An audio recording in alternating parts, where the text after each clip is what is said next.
Monsieur, bonsoir. Lundi 9 décembre, bienvenue dans ce journal.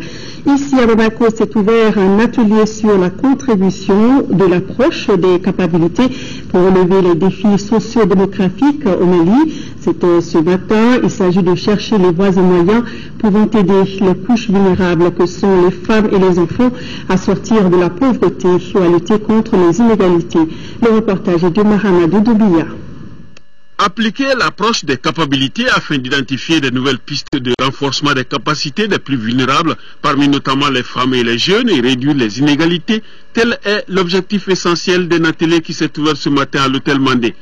Les grands défis socio-démographiques que représentent la pauvreté, les inégalités et l'accroissement rapide de la demande sociale au Mali nécessitent des réponses réfléchies qui dépassent la vision techniciste du développement et ses implications.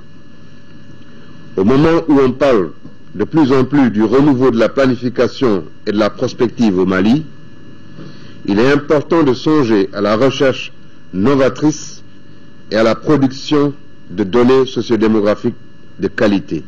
Organisé par le Fonds des Nations Unies pour la population, la Direction nationale de la population, l'Institut national de la statistique, l'Université des sciences, des techniques et des technologies, l'Université de Genève, cet atelier débattra plusieurs thèmes comme par exemple le renforcement des capacités des plus vulnérables, la production des données au niveau des régions entre autres.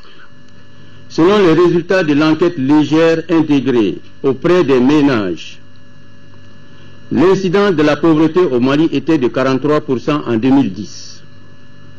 Ce chiffre, certes, continue de baisser, mais son niveau demeure inacceptable et nécessite donc de rechercher les facteurs socioculturels, économiques et conjoncturels qui pourraient expliquer la persistance d'une forte proportion de populations vulnérables et démunies. Il en est de même de la problématique du chômage des jeunes qui nécessite des regards croisés et un travail minutieux d'analyse multidimensionnel comme le propose l'approche des capacités. À l'issue de 4 jours de travaux, des recommandations pour une meilleure approche au profit des capacités des couches vulnérables seront adoptées pour un meilleur équilibrage face aux défis sociodémographiques caractérisés par la pauvreté, accentuée elle-même par l'insuffisance des ressources financières. Le président de la République, Ibrahim Boubacar Keïta, poursuit aujourd'hui sa tournée européenne avec l'étape belge où il s'est entretenu avec les autorités belges et celles de la Commission et du Parlement européen. Il a quitté Bruxelles ce soir pour Strasbourg où il s'adressera demain au Parlement européen. Nous y reviendrons dans nos prochaines éditions avec nos envoyés spéciaux. 196 pour 1000, c'est le taux de mortalité infantile et maternelle au Mali. Il s'explique par l'accès difficile des couches vulnérables aux soins de santé. Pour inverser cette tendance, cadres des nouvelles technologies et spécialistes de la santé sont en atelier ici à Bamako, organisé par l'Agence nationale de télésanté et d'informatique médicale en partenariat avec l'UNFPA et l'OMS. La rencontre vise à réviser la politique nationale e-santé et à élaborer le plan stratégique cybersanté du Mali.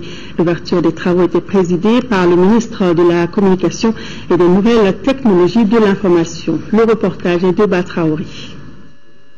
Les participants à cette session de formation, une soixantaine environ, sont des cadres du département de la santé et de l'Agence nationale de télésanté et d'informatique médicale. L'objectif est de renforcer leurs capacités afin que les couches vulnérables puissent bénéficier davantage des innovations technologiques dans le secteur de la santé. Tout le monde sait aujourd'hui que les nouvelles technologies sont devenues des outils incontournables si nous voulons véritablement renforcer nos capacités, atteindre les meilleurs résultats possibles. Dans le domaine de la santé, déjà depuis 2007, nous avons adopté cette politique-là. Et sa mise en œuvre a permis d'atteindre quelques résultats. Il s'agit notamment de la transmission au niveau hiérarchique élevé de certaines données concernant les problèmes de malnutrition, concernant les problèmes de mortalité maternelle et infantile. Selon le ministre de la Communication et des Nouvelles Technologies de l'Information, des avancées notoires ont été enregistrées dans le secteur de la santé grâce aux progrès technologiques. Cependant, des défis restent à relever. Et pour cela, il faut une politique nationale e-santé et un plan stratégique cybersanté. Nous sommes convaincus que l'utilisation de ces technologies est la meilleure voie à explorer pour améliorer la prise en charge des patients, renforcer les capacités des professionnels de santé et rendre disponible la bonne information aux autorités sanitaires afin d'assurer une prise de décision sur des bases factuelles. Malgré les résultats positifs obtenus par les nombreux projets pilotes, les défis restent énormes et ont pour nom l'insuffisance des moyens financiers mis à la disposition pour la phase d'investissement, la problématique de la gestion du changement et ainsi les questions d'interopérabilité entre les différentes plateformes technologiques. Les 5 jours de travaux porteront sur des thèmes tels la politique nationale et le plan stratégique cybersanté, quelle utilité pour un pays à faibles ressources, la présentation du plan décennal du secteur santé, développement social femmes, enfants et familles. Les acteurs humanitaires à travers le Bureau de la coordination des affaires humanitaires des Nations Unies sont à Bamako pour une rencontre. Cette rencontre se penchera sur le plan de réponse stratégique pour le Mali qui consiste à aider notre pays dans le domaine humanitaire pour la période 2014-2016. Aldi Matina. L'appui des acteurs humanitaires ne faiblit pas à l'endroit de notre gouvernement pour couvrir les besoins essentiels des populations les plus défavorisées. Après l'appel du Fonds consolidé CAP, c'est maintenant le plan de réponse stratégique pour le Mali couvrant la période 2014-2016 en particulier et le Sahel en général. Réfléchir sur les hypothèses de planification, avoir un aperçu sur les besoins humanitaires. Voilà entre autres sujets qui seront analysés par les acteurs humanitaires et leurs partenaires en vue de poursuivre leur action. S'agissant de notre pays, il s'agirait d'accroître les efforts dans le domaine de l'insécurité alimentaire et nutritionnelle où beaucoup reste encore à faire. Le Mali reste touché par une grave crise alimentaire et nutritionnelle et les conséquences de la crise au nord du pays. En 2014, des millions de personnes vont continuer à être dans le besoin. 570 000 enfants de moins de 5 ans seront à risque de malnutrition aiguë. En effet, pour briser le cycle de l'insécurité alimentaire et de la malnutrition, il nous fallait une stratégie avec 4 éléments. D'abord, on a besoin d'une stratégie qui est basée sur des besoins. Affectés par la crise, la situation humanitaire reste une préoccupation majeure du gouvernement malien. Cette rencontre est une occasion d'exprimer toute la gratitude du gouvernement malien à la communauté humanitaire qui n'a jamais cessé d'apporter une assistance vitale à des millions de personnes vulnérables dans ce pays. Le gouvernement va continuer les actions pour élargir l'accès à toutes les zones où il y a des personnes qui ont besoin de notre aide et de la vôtre pour subvenir aux besoins essentiels des populations. Cette rencontre du Bureau de la coordination des affaires humanitaires des Nations Unies devra aboutir à des stratégies efficaces qui permettront de soulager les souffrances des milliers de personnes affectées par la crise. En 4e région, lancement à Nyono du projet de retour et de réinsertion des personnes déplacées des régions du Nord installées dans la localité. Initiative de l'ONG Adra Mali, ce projet de 100 millions de francs CFA a été financé par le gouvernement allemand. Les précisions de Candesila. Au total, 600 personnes sont concernées par ce projet de retour et de réinsertion de populations déplacées des régions nord du Mali installées à Nyono. Un projet initié par l'Agence adventiste d'aide et de développement Adra Mali sur un financement du gouvernement allemand. Il s'agit, à travers la présente cérémonie de lancement, de signifier l'engagement des partenaires à soutenir l'effort des autorités maliennes dans la stabilisation du pays. Grâce à un financement de près de 100 millions, nous permettra de réaliser ce projet. Un sous-programme nous permettra de pouvoir des matériels didactiques et équipements aux écoles. Avec plus de 36 000 personnes déplacées recensées dans la région, le cercle de Nyono accueille environ 6 000, chiffre qui fait de la localité une zone prioritaire dans le contexte actuel où de nombreuses personnes souhaitent retourner dans leur site de résidence. Nous devons tous continuer à veiller sur elles au regard de leur état de vulnérabilité. Il s'agit de celles qui sont là et de celles qui sont retournées. La satisfaction de leurs besoins essentiels est un devoir pour nous tous. Auparavant, le premier adjoint au maire de Nyono, Tidjani Koulibaly, et le responsable du collectif des ressortissants du Nord, Al-Husseini Touré, s'était réjoui de cette initiative avant de souhaiter bon retour aux familles volontaires et une bonne réinsertion socio-professionnelle. Reconstruire la mosaïque, perspective pour les relations sociales au nord du Mali, c'est l'intitulé de l'étude menée par Oxfam à Gao en partenariat avec WILDAF et Handicap International. Basée sur l'impact du conflit sur les relations sociales au nord du Mali, cette enquête a été menée à Gao, Tombouctou, Bamako et au Burkina Faso auprès des personnes déplacées et réfugiées. Un compte-rendu des résultats de ces activités a été fait à Gao en novembre dernier. Le reportage est signé Drissa Kone. En certaines régions, ce sont les cercles de Gao, Bourem et Ansongo qui ont été concernés par cette enquête qui a eu lieu en juin 2013 sur l'impact du conflit sur les relations sociales au nord du Mali. Au cours de la restitution du rapport intitulé « Reconstruire la mosaïque, perspective pour les relations sociales au nord du Mali », deux communications majeures étaient à l'ordre du jour, à savoir une présentation complète des données de l'enquête avec une projection de film. Un film qui a révélé des témoignages accablants. À l'unanimité, tous ont déclaré que ce conflit de 2012 a sérieusement déchiré les communautés entre elles et instauré un climat de méfiance interethnique. Pour autant, plus de 80% des 2000 personnes enquêtées désirent la paix et la réconciliation. La rupture entre les communautés n'est pas radicale et aussi ce n'est pas irrémédiable. Les blessures graves dont ont subi les uns et les autres peuvent être encore soignées. Le besoin de justice équitable a été cité par les enquêtés dont l'objectif est de lutter contre l'impunité et d'établir la vérité sur les crimes qui ont été commis. La seconde communication était basée sur le rôle des femmes dans le processus de réconciliation. C'est pourquoi les organisateurs ont mis un accent particulier sur la présence des femmes à cette rencontre. Cette réconciliation connaîtra des obstacles, certes, mais les autorités maliennes sont confiantes et des actes concrets dans ce sens sont visibles. La création d'un ministère délégué à la réconciliation et au développement des régions du Nord. Les états généraux de la décentralisation. La tenue des assises sur le Nord à Bamako. Et la réussite éclatante du forum local de Gao dénote la volonté du peuple malien à faire face à ces défis. En marge des travaux, une exposition photo par rapport aux 16 jours d'activisme contre les violences faites aux femmes était visitée dans la salle. Cette enquête a été menée par Oxfam en partenariat avec WILDAF et Handicap International à Gao, Tombouctou, Bamako et au Burkina Faso. Parlons sécurité en 6e région. La communauté arabe de Salam s'engage à collaborer avec les forces de sécurité pour dénoncer tout suspect. La communauté l'a fait savoir lors de sa rencontre avec le commandement de la 5e région militaire. Les militaires de leur côté n'en demandaient pas moins. Ils souhaitent une collaboration franche. Et attendina. C'est sur l'initiative du chef des opérations militaires de Tombouctou que la communauté arabe, toutes tribus confondues, s'est retrouvée pour renouer la confiance entre l'armée et la population. Une collaboration franche a été demandée par l'officier en charge des opérations. À travers cette rencontre, c'est la cohésion, l'entente et la compréhension. Briser cette glace de peur qui existe entre cette population et l'armée. La communauté arabe de Salam a pris l'engagement de nous informer à temps réel sur tout ce qui se passera dans la commune de Salam. Et nous voulons la franchise et l'honnêteté dans la collaboration.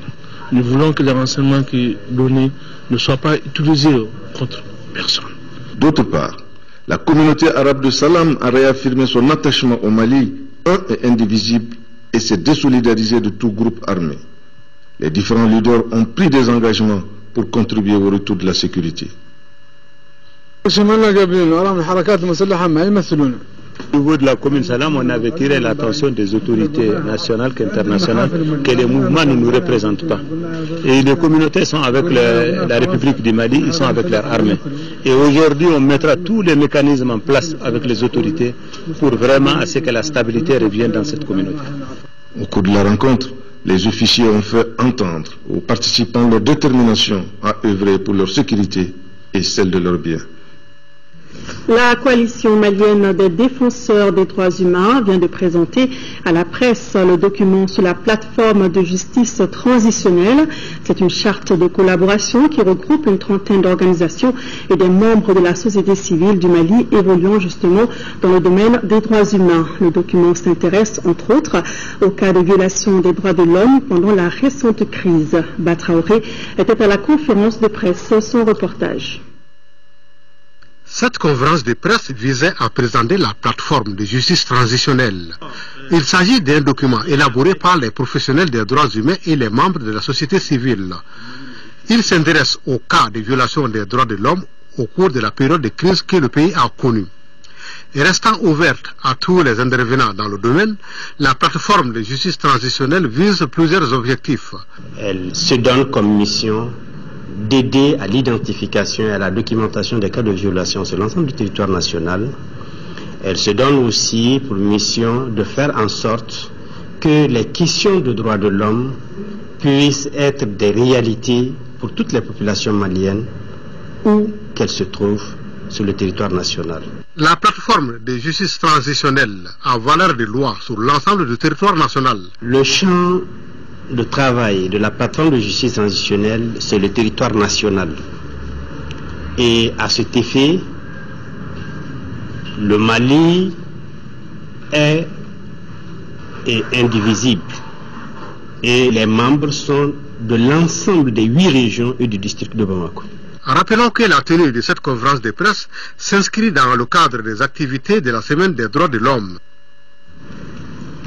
Permettre une meilleure visibilité de l'enseignement supérieur et de la recherche scientifique au Mali, c'est l'une des missions de la faculté des sciences juridiques et politiques de Bamako. La faculté a organisé une conférence de presse pour mieux informer l'opinion nationale de l'existence d'une voie internationale d'établissement des listes d'aptitudes CNFLA. Nando Dambeli.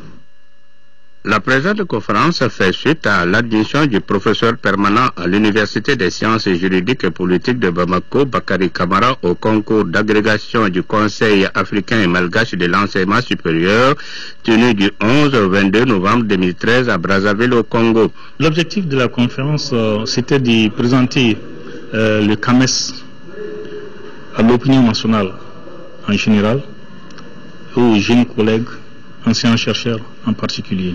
Ils étaient tous là, doyens et professeurs des différentes facultés de l'Université des sciences juridiques et politiques de Bamako pour manifester leur intérêt au débat.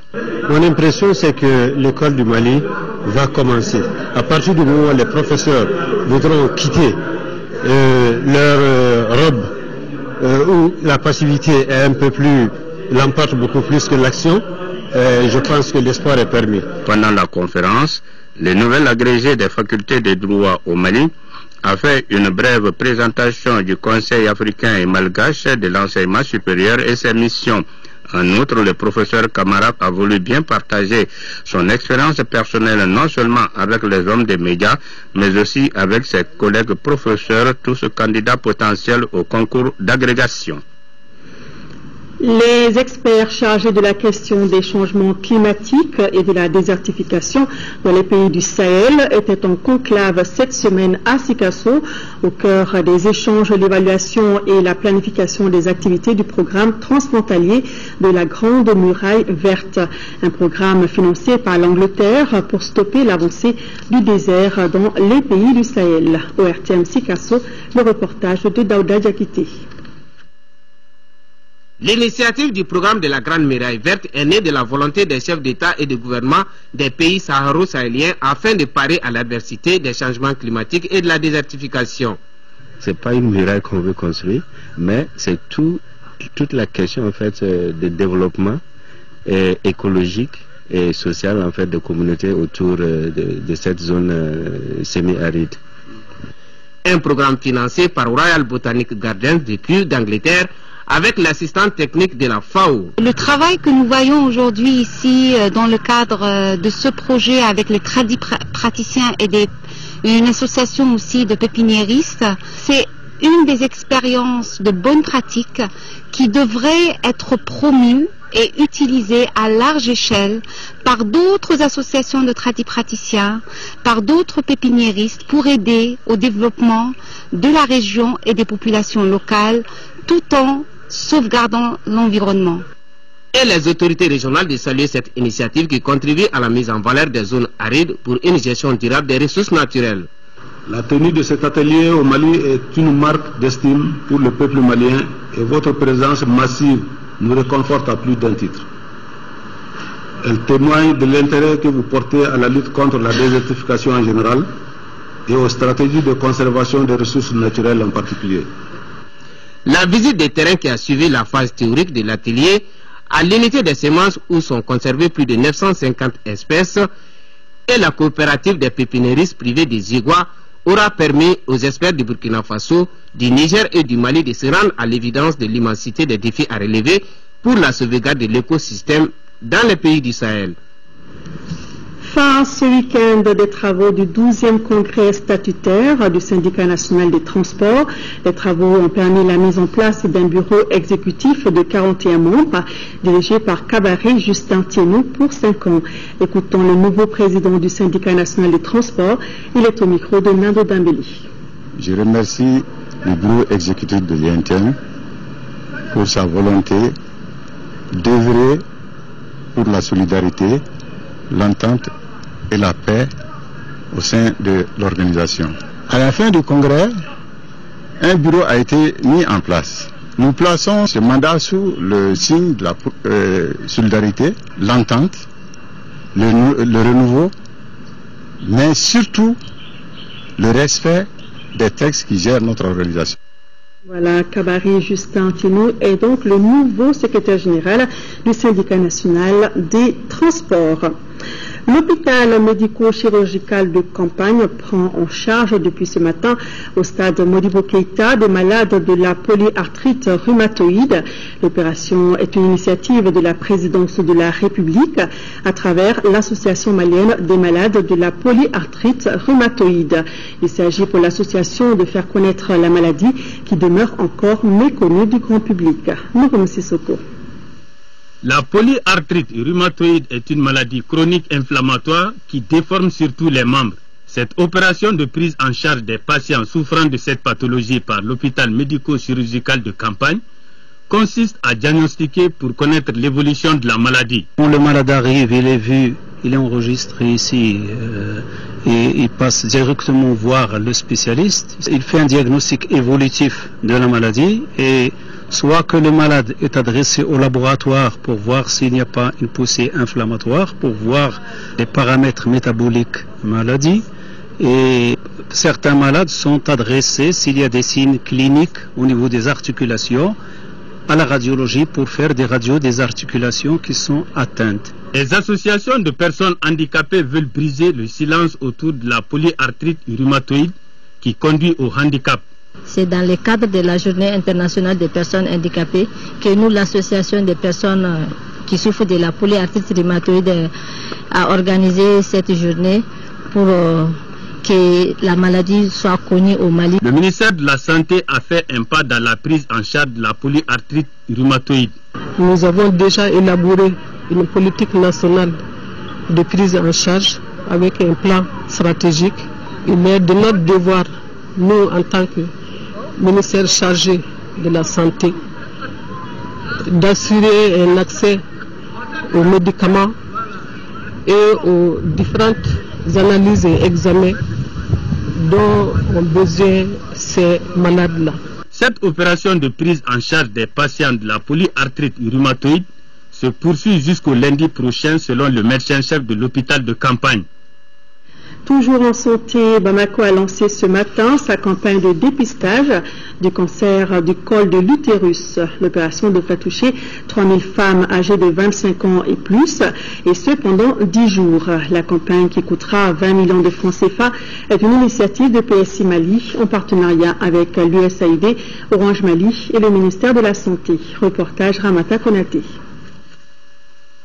Environ 3000 femmes âgées de 25 ans et plus sont concernées par cette campagne de dépistage du col de l'utérus. Cette opération gratuite se déroule pendant 10 jours dans les centres de santé de référence des 6 communes du district de Bamako et dans les hôpitaux Gabriel Touré et Point G. À ceci s'ajoute l'ASACO de Djikoroni-Para et le Centre national d'appui à la lutte contre la maladie. La cérémonie a été l'occasion pour les autorités sanitaires d'inviter le groupe cible à venir se faire dépister. Que toutes les femmes de 25 ans et plus aillent se faire dépister. J'insiste, y compris le personnel technique. Et même en dehors de la campagne, l'activité se fait en routine dans tous les CSRF et pratiquement tous les CSCOM et certaines autres structures de premier niveau. Autre temps fort du lancement de cette campagne, la diffusion des statistiques sur la maladie. Selon l'OMS, en 2005, 500 000 femmes étaient touchées du cancer du col de l'utérus. Au Mali, nous avons un taux réellement assez élevé. Sur chaque 100 000 femmes, nous avons 23,2 femmes qui sont touchées. Et parmi ces 23,2 femmes touchées, on a un taux de mortalité qui avoisine les 15,7% et qui est le double du taux de mortalité au niveau global sur le plan international. Cette campagne de dépistage du cancer du col de l'utérus coûtera environ 20 millions de francs CFA. Il faut souligner que contrairement au cancer du sein, celui du col de l'utérus peut être guéri, mais à condition qu'il soit détecté très tôt. L'eau potable peut changer la vie. Elle l'a fait dans le village de Sangué, c'est dans le cercle de Blas. Dans ce village de 2000 habitants, l'ONG WaterAid est venue mettre fin au calvaire des populations qui gardent jalousement leurs pompes aujourd'hui. Aboubakar Traoré et Tissira Emmanuel Dambili. Dans le cercle de Blas, l'ONG World Vision s'implique depuis 2002 dans l'eau, l'hygiène et l'assainissement à travers son projet MiWash. Adduction d'eau, sommaire, forage, puis pour améliorer l'accès à cette denrée précieuse comme à la maison d'arrêt de Blas où 3 forages manuels ont favorisé l'apparition d'un périmètre maraîcher pour les détenus. Pour le moment, nous sommes en train de les réaliser dans les sites maraîchers pour essayer de contribuer dans la production, l'accessibilité à l'eau pour la production. Le projet d'eau est basé ici à Blas, mais nous avons toutes les zones d'intervention de World Vision Mali. Le lieutenant Sanoussi Koulibaly, responsable de la maison d'arrêt de Blas, est mieux au fait des problèmes des détenus. Les forages qu'ils ont eu à effectuer, lui, c'était l'apport de World Vision. L'espace que vous avez vu qu'on a pu aménager, on ne pourrait pas le faire. World Vision a songé aussi aux écoliers avec la mise en place d'une bibliothèque scolaire. La presse a pu assister à une causerie éducative au cours de laquelle la technique de la mère kangourou a été expliquée aux femmes de Blas. Le centre de santé de référence de la localité accueille beaucoup d'enfants prématurés et de petits pois qui les récupèrent grâce à la chaleur de la maman, une alternative qui fait ici des merveilles. Le ministre de la Culture informe l'opinion nationale que la 8e session du comité intergouvernemental du patrimoine culturel immatériel qui s'est tenue à Bakou, en République d'Azerbaïdjan, du 2 au 8 décembre 2013 a pris des décisions importantes, dont l'inscription des pratiques et savoirs liés au violon touareg Imzad en Algérie sur la liste représentative du patrimoine culturel immatériel. Ce projet d'inscription a été porté par l'Algérie, le Mali et le Niger, dont les pratiques et savoirs liés à l'instrument constituent des éléments importants du patrimoine immatériel. Le ministre saisit cette occasion pour exprimer toute sa reconnaissance du peuple, toute la reconnaissance du peuple et du gouvernement du Mali aux instances de l'UNESCO pour cet acte majeur de la protection et de la revalorisation de notre patrimoine culturel. Nous poursuivons avec la culture, artefacts de l'invisible au visible. C'est le titre d'une exposition qui a ouvert ses portes ce week-end à la Medina Galerie de Bamako. L'exposition vise à mettre en évidence un large éventail de questions et de positions. Comment les objets d'art se comportent à la fois comme art occidental et art africain. Pour en savoir davantage sur cette expo inédite, je vous propose de suivre ce reportage signé Modibo Soiré qui a assisté au vernissage. Le mot artefact qui vient du grec et du latin fait allusion au mot latin ars, compétence et factum, un objet fabriqué par une main humaine. De nos jours, l'artefact a été transformé et changé d'un rituel en un objet d'art, d'un objet d'art en une marchandise dans un système économique approprié. Et c'est justement fort de ce constat que des artistes plasticiens maliens et suédois s'y sont essayés pour mettre en pratique cette technique à travers cette exposition. Comme c'est des artistes, bien sûr, parfois c'est des éléments de son art, mais c'est pas un objet fini. Alors c'est plutôt des artefacts, carrément. Et c'est ça le début du dialogue entre ça et les œuvres qui sont sorties pendant les ateliers. Véritable rencontre d'échange, de réflexion et de création artistique autour de l'objet. Ce projet est le résultat de 10 jours de résidence artistique menée au Centre Soleil d'Afrique de Bamako sous la houlette d'encadreurs suédois et maliens. De l'invisible au visible, de l'irréel au réel, il s'agit donc à travers cette exposition d'orienter la réflexion des artistes à travers la découverte d'une nouvelle dimension de la matière et de faire ressortir les côtés invisibles. Des fétiches et autres gris-gris se côtoient à travers des œuvres exposées. J'ai pris la représentation concrète de la chambre nuptiale. La moustiquaire qui conserve toujours son côté esthétique que je peux toucher avec le miroir dont le titre c'est bonheur, avec la peau de bête et la fourrure comme richesse. On a aussi les aiguilles qui sont accrochées sur la peau de bête qui est en quelque sorte l'union. À travers cette exposition, les artistes rendent visible ce qui est caché à l'intérieur de l'être humain tout en s'inspirant des sculptures et des masques africains. Moi, j'ai trouvé très intéressant toutes les installations, mais j'ai surtout aimé la pièce concernant la situation de la femme qui a été parmi les premiers à être présentés. L'exposition Artefacts est ouverte au public jusqu'au 28 décembre 2013 et c'est à la Médina Galerie de Bamako en face de l'ESICA. Dans le cadre de l'organisation de la campagne médiatique de l'élection législative du 15 décembre 2013, le président du Comité national de l'égal accès aux médias d'État invite les candidats dont les noms suivent à se présenter au siège de l'organe demain mardi 10 décembre 2013 pour l'enregistrement de leur message de campagne. 9h Parena, 9h30 indépendant Kadiolo Nieta, 10h Faba Tchéré, 10h30 PSP, 11h URD. Et juste après ce journal, vous pouvez suivre les messages de campagne des candidats CDS, ADP Maliba, UDD et SADI. Sport football, fin hier de la 3e journée du championnat national Ligue 1. Le choc de cette journée a vu la victoire 1-0 du Djoliba AC sur le club olympique de Bamako. Juste après, l'AS Nianon en déplacement ici au stade Modibo Keïta a battu Luigi Dagelok par le score d'un but à 0. Compte rendu des matchs, c'est avec Kombani Ambeli. En s'imposant 1-0 ici au stade Modibo Keïta, l'équipe de Koulikoro empoche ainsi ses 3 premiers points de la saison devant le promu Eluige FC d'Agelhok ici à Nouara. La première période de cette opposition se solde par un nul blanc. Il a fallu attendre la 70e minute pour voir l'équipe de Koulikoro s'offrir le but de la victoire, signé Youssouf Traoré. 1-0 pour l'AS Nianon. Eluige tente de réagir, mais en vain. Auparavant, le choc de cette 3e journée entre le Djoliba AC et le club olympique de Bamako a vu la victoire 1-0 des Rouges de Bamako sur les Olympiens. Avec la rage de vaincre, ces deux équipes se destinent à un match physique, chose qui tourne à l'avantage des Djolibis à la 30e minute, où Ndri Serka Fidel ouvre la marque pour le Djoliba AC. 1-0 pour les Rouges de Bamako, ce score mène à la pause. La seconde période repart avec la même configuration. Pourtant, aucun autre but ne sera marqué jusqu'au coup de sifflet final. Toutefois, les tentatives n'ont pas manqué. En attendant la décision de la Fédération malienne de football par rapport au match Djoliba AC 11 créateurs de Nyarela, les pensionnaires de Heremakono comptent désormais 6 points. En revanche, le club olympique de Bamako a 4 points.